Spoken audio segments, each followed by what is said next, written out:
सुरसरी तीर आप तब आए। एक अर्थ और लगा लो इस चौपाई का, इस प्रसंग का। गंगा माने तो भक्ति है, अकाट्य है, वो तो अकाट्य है। लेकिन नाव का एक अर्थ और निकल सकता है। नाव माने एक तो जीविका, कर्म, लेकिन नाव का एक और अर्थ निकाला जाए तो नाव माने जानते हो क्या होता है? भव सागर चाह पार जो पावा, भव सागर पार जो पावा, राम कथा ता कहूँ दृढ़ नावा, भव सागर पार जो पावा, राम कथा ता कहूँ दृढ़। अभी इस चौपाई के मुताबिक राम कथा ही नाव है। नाव माने खाली नाव ही मत माना, राम कथा ही नाव मानी गई है मानस के शब्दों में। तो अगर राम कथा नाव है तो जो उसको चला रहा है वो कौन हुआ? वो कथावाचक हुआ, ठीक है ना। तो राम कथा की नाव लिए बैठा है वो व्यास, वो कथाकार केवट। उसको कथाकार के दृष्टिकोण से अगर देखा जाए तो ये भी एक सूत्र बन रहा है कि जो कथाकार अपनी कथा को भगवान की भक्ति में डुबा कर रखता है, ज्ञान प्रधान कथा भी ठीक है, कर्म प्रधान कथा भी ठीक है, लेकिन जिस व्यास की कथा भक्ति प्रधान है, जो अपनी कथा को भक्ति में डुबा के कहता है, ऐसे कथाकार की कथा में स्वयं राम जी सवार होने आते हैं, स्वयं राम जी आते हैं। ज्ञान प्रधान कथा की निंदा नहीं है, कर्म प्रधान कथा की निंदा नहीं है, लेकिन भक्ति प्रधान कथा होनी चाहिए। कथा का उद्देश्य क्या होना चाहिए? ज्ञान। कथा का उद्देश्य कर्म, कथा का उद्देश्य भक्ति होना चाहिए। एक मैंने मंत्र पढ़ा था, किसी महाभारत में शायद पढ़ा था। क्या मंत्र है?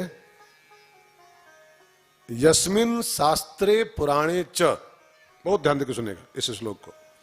यस्मिन् शास्त्रे पुराणे च हरिर भक्तिर न जायते, न श्रूयताम तद शास्त्रम यदि ब्रह्मा स्वयं बदेत। रमेश भाई तो क्या है कि इस खेत की मूली है, स्वयं ब्रह्मा यहां बैठा हो व्यास गद्दी पर, स्वयं ब्रह्मा। लेकिन जिस व्यास की कथा भक्ति में न हो, जिस व्यास की कथा से भक्ति की गंगा न बह रही हो, उस व्यास की कथा को न श्रूयताम तद शास्त्रम, यदि ब्रह्मा स्वयं उसको बैठे वांच रहे हो तब भी मत सुनो, टाइम खराब करो। कथा का उद्देश्य क्या होता है?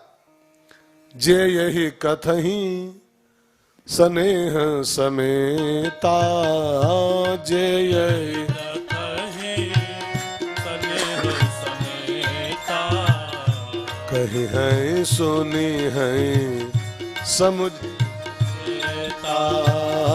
जे यही कथही कही है सुनी है समझी सचेता। होई है राम चरण अनुरागी, होई है राम चरण अनुरागी, कलिमल रहित सुमंगल भागी, कलिमल राम कथा का परिणाम क्या लिखा है? होई है राम चरण अनुरागी, माने उनको भक्ति की प्राप्ति होगी। कथा का फल है भक्ति। जिस व्यास की कथा भक्ति की गंगा में पड़ी है, उसकी कथा में सवार होने परमात्मा पधारते हैं। और जब परमात्मा आएंगे तभी तो कथा का फल है। जिस कथम भगवान ना आए वो कथा कथा है।